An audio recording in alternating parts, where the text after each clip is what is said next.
प्यारे बच्चों, आस्था agriculture academy के यूट्यूब चैनल पर आपका बहुत बहुत स्वागत है। जिन्होंने हमारा चैनल अब तक सब्सक्राइब नहीं किया है, कृपा करके चैनल को जरूर सब्सक्राइब कर लें। प्यारे बच्चों, जैसा कि आप सभी जानते हैं, कल से आपका बोर्ड का एग्ज़ाम है। तो कल मैंने आपको जातक कथा एक काफ़ी इम्पोर्टेंट चैप्टर है। जो कल मैंने जातक कथा आपको पढ़ाई थी वो भी काफ़ी इम्पोर्टेंट है और ये भी काफ़ी इम्पोर्टेंट है। जातक कथा चतुर्थ पाठ में आपकी पाठ्य पुस्तक संस्कृत दिग्दर्शिका के चतुर्थ पाठ में दो जातक कथाएं हैं। एक तो है आपकी उल्लू का जातकम, जो कल मैंने आप तक पहुंचाने का काम किया है, और आज दूसरी नृत्य जातकम। प्यारे बच्चों, नृत्य जातकम से तात्पर्य यह है कि इस कहानी का आधार नृत्य है। ठीक है, तो आइए बात करते हैं, देखते हैं नृत्य जातिकम।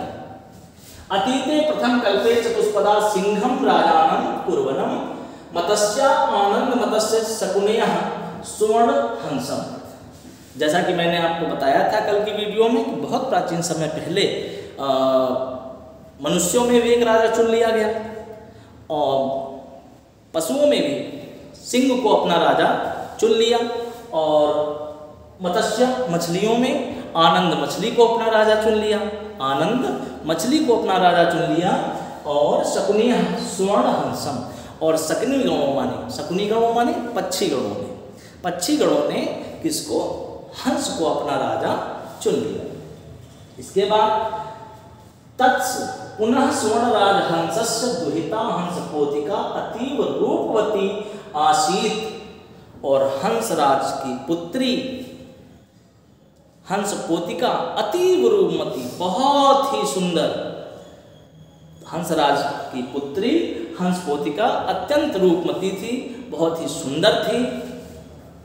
सह तस्य वरदात यत् सा आत्मनिश्चिंत रुचितम स्वामिनम वृणुयात इति, और हंसराज ने अपनी पुत्री हंस पोतिका को अपने मन को पसंद करने वाला, आत्मनिश्चित रुचितम, अपने मन को पसंद आने वाला, और अपनी पुत्री को ये वर दे दिया, ये अधिकार दे दिया हंस पोतिका को कि वो अपने मन से अपने पति का स्वयं चुनाव कर सकती है। मैंने ये कहा, हंसराज तस्य वरम दत्वा हिमवत शकुन सिंहे सन्निपतत, और तभी इतना कहने के बाद तभी हंसराज तस्य वरम दत्वा हिमवत शकुन सिंहे, और तभी स्वर्णराज हंस शकुनि संगे माने पक्षी गणों के साथ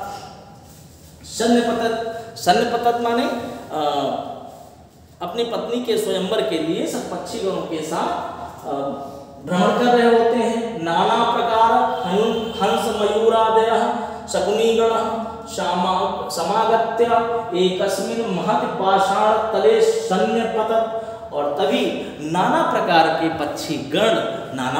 पक्षीगण जिनमें हंस भी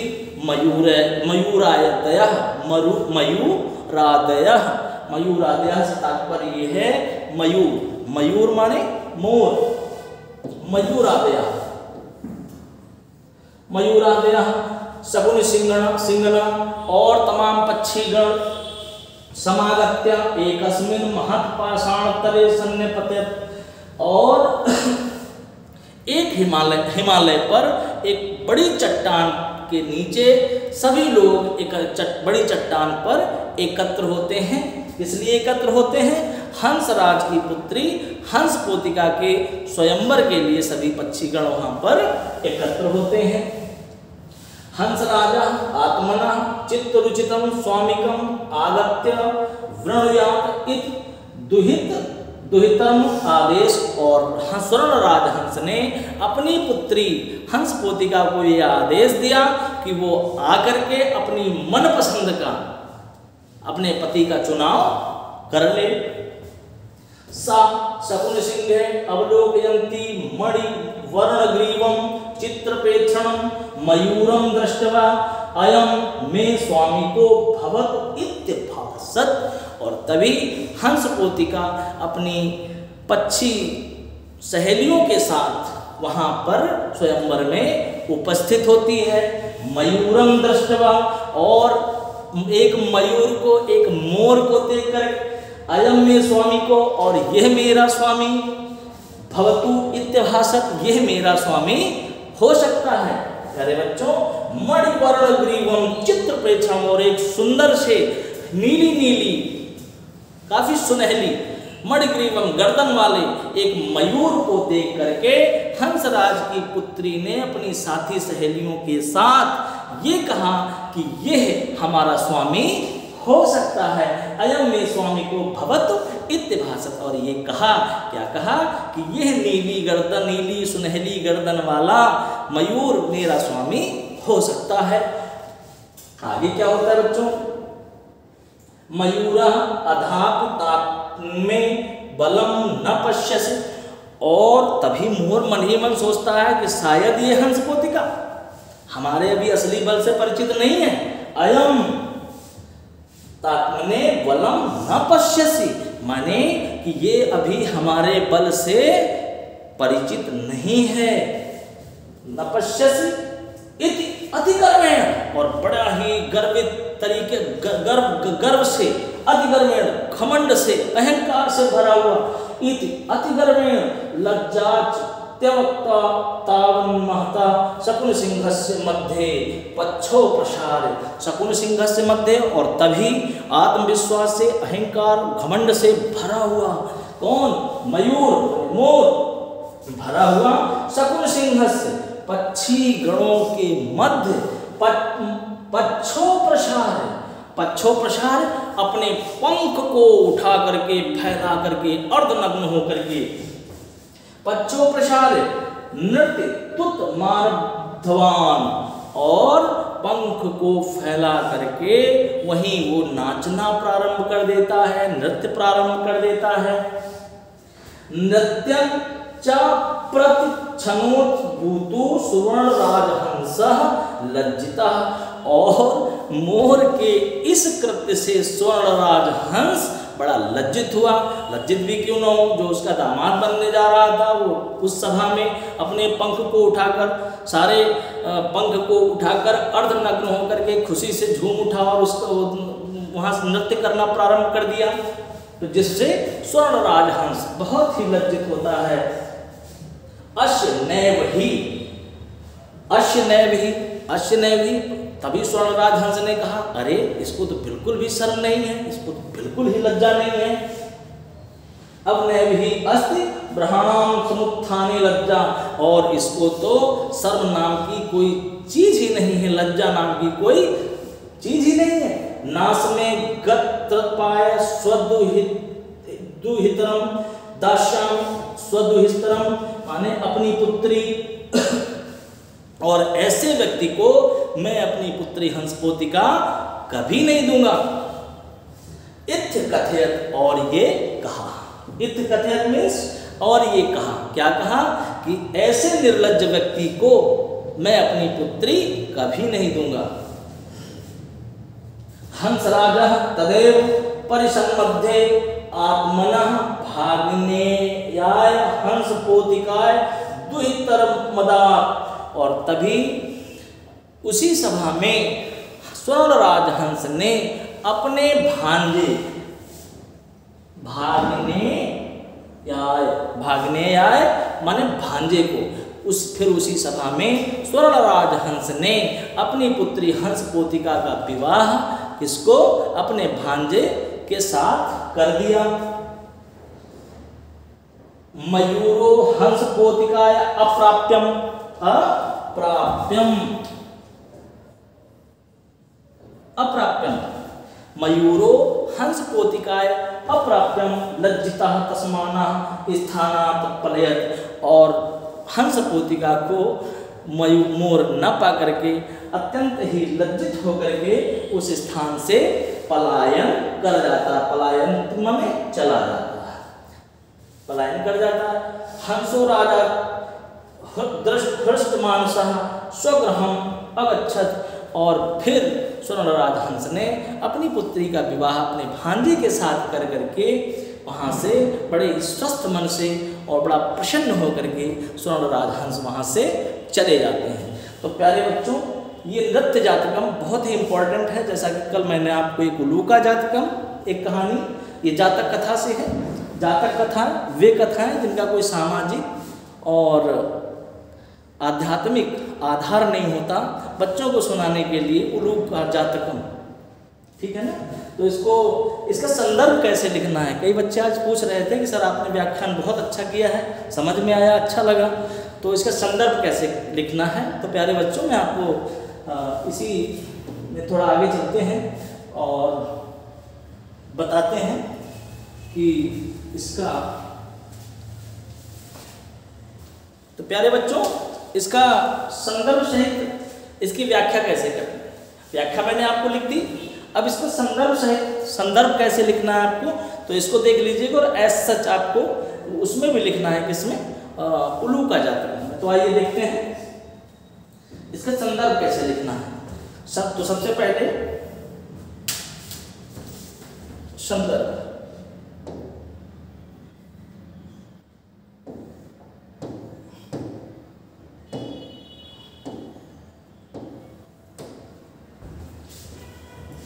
सबसे पहले अगर मान लिया ये आ जाता है तो आपको क्या लिखना है, संदर्भ। अच्छे से हेडिंग डालनी है, बहुत अच्छे से हेडिंग डालनी है। हेडिंग डाल के लिखना है कि प्रस्तुत गद्यांश, क्या लिखना है,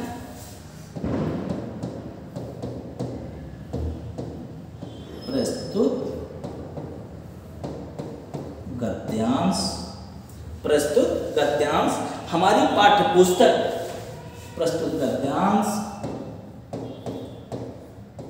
हमारी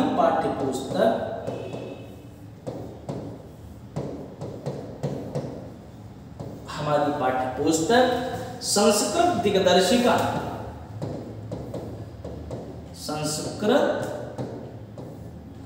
संस्कृत दिग्दर्शिका, बेटा कहीं कहीं इसको संस्कृत परिचायिका के नाम से भी बच्चे पुकारते हैं। संस्कृत दिग्दर्शिका, संस्कृत दिग्दर्शिका में संकलित, संस्कृत दिग्दर्शिका में संकलित, संस्कृत दिग्दर्शिका में संकलित, संकलित उलूका जातकम, संकलित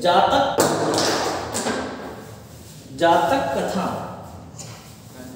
संकलित जातक कथा, ये मात्र अच्छा चलता है। जातक कथा, जातक कथा नामक, जातक कथा नामक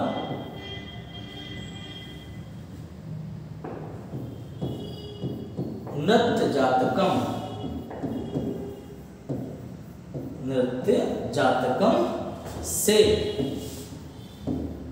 उद्धृत है, उद्धृत है या लिया गया है, या लिया गया है। तो प्यारे बच्चों, संदर्भ आप इस तरह से लिख सकते हैं। किस तरह से, मान लिया अगर एक पैराग्राफ आ जाता है, नृत्य जातकम आ जाता है या उलूका जातकम आ जाता है, तो सबसे पहले आप संदर्भ लिखेंगे, हेडिंग डालेंगे संदर्भ, फिर आप लिखेंगे प्रस्तुत गद्यांश हमारी पाठ्यपुस्तक संस्कृत दिग्दर्शिका में संकलित जातक कथा नामक नृत्य जातकम से उद्धृत है या लिया गया है। इसके बाद आप हेडिंग डालेंगे, क्या, व्याख्या, व्याख्या डालेंगे। और जिस तरह से मैंने अभी आपको उसको संस्कृत से हिंदी अनुवाद करके आपको बताया, उसी तरह से आपको इसको हिंदी में अनुवाद कर देना है। प्यारे बच्चों, एक चीज़ और याद रखनी है। क्या याद रखना है कि आपको ये याद रखना है, कहेंगे बच्चे गलत कर देते हैं। क्या गलत कर देते हैं, ये तो गद्यांश है। यदि मान लिया कोई श्लोक आ जाता है, हम यहाँ पे लिख लेते हैं श्लोक, श्लोक, ठीक है, तो वहां गद्यांश नहीं आएगा बेटा, वहां क्या हो जाएगा, पद्यांश। आप लिख श्लोक, कैसे, प्रस्तुत गद्यांश की जगह क्या हो जाएगा, अगर मान लिया कोई श्लोक आ जाता है जैसे कल मैंने उलूका जातकम में बताया था, महम न रोचते महम न रोचते, उलूकास्याभिषेचनम न मे रोचते उलूकाभिषेचनम। यदि मान लिया कोई श्लोक आ जाता है तो आप क्या लिखेंगे कि प्रस्तुत पद्यांश, प्रस्तुत पद्यांश आप लिख श्लोक, इसको आपको विशेष ध्यान रखना है। बच्चे क्या करते हैं, गद्य को भी पद्य लिख देते हैं, पद्य को गद्य लिख देते हैं, कहीं कुछ भी लिख देते हैं, तो ये नहीं करना है आपको। यदि श्लोक है तो वो पद्यांश होगा, यदि वो गद्य में लिखा गया है तो वो गद्यांश होगा। यही चीज़ आपको उसमें भी याद रखना है। यदि कोई कवि की रची हुई कविता आ जाती है तो उसमें भी आपको पद्यांश लिखना है। जैसे मैंने आपको एक एक्सप्लेनेशन दिया था, तदनंतर बैठी सभा उठज के आगे, नीले वितान के तले दीप बहु जागे, टकटकी लगाए नयन सुरों के थे वे, परिणामोत्सुक उन भयातुरों के थे वे, उत्फुल्ल करौंजी कुंज वायु रह रह कर, करती थी सबको पुलक पूर्ण मह मह कर, वह चंद्रलोक था कहाँ चांदनी वैसी, प्रभु बोले गिरा गंभीर नित जैसे। तो बेटा ये गद्यांश नहीं है, ये पद्यांश है। तो अगर ये मान लिया जो मैंने अभी बोला कैकेयी का अनुताप, तो अगर ये आ जाता है, मान लिया उस कैकेयी के अनुताप से कहीं भी कोई एक पद लिखने को आ जाता है तो वो आपका क्या है, पद्यांश है, गद्यांश नहीं है, पद्यांश है। तो उसमें आप लिखेंगे प्रस्तुत पद्यांश, ठीक है ना, तो वो श्लोक नहीं है, श्लोक अलग चीज है। तो प्रस्तुत पद्यांश हमारी पाठ्य पुस्तक हिंदी के खंड काव्य से या काव्यांजलि से या काव्य संकलन से, ठीक है ना, कैकेयी का अनुताप नाम से उद्धृत है, ठीक है, या लिया गया है। तो इसे बच्चों आपको विशेष तौर से इसे याद रखना है। गद्यांश है, गद्य के रूप में आया है तो उसे आप गद्यांश लिखेंगे। यदि पद्य, पद्य माने कविता या श्लोक के रूप में है तो उसे आप पद्यांश लिखेंगे। इतना आपको विशेष ध्यान रखना है। बच्चों कल आपका बोर्ड का पेपर है। मेरी बहुत बहुत शुभकामनाएं पूरे उत्तर प्रदेश के इंटर कृषि के बच्चों को, बहुत सारी अनेकों अनेक हृदयात्मक शुभकामनाएं। आपका मंगल हो, आपका सुमंगल हो, आपका पेपर बहुत ही अच्छा हो। ईश्वर से प्रार्थना करता हूं, परमेश्वर से याचना करता हूं कि आप सभी का पेपर बहुत अच्छा हो। प्यारे बच्चों, आज के लिए इतना ही। बहुत बहुत शुभकामनाएं। जय हिंद।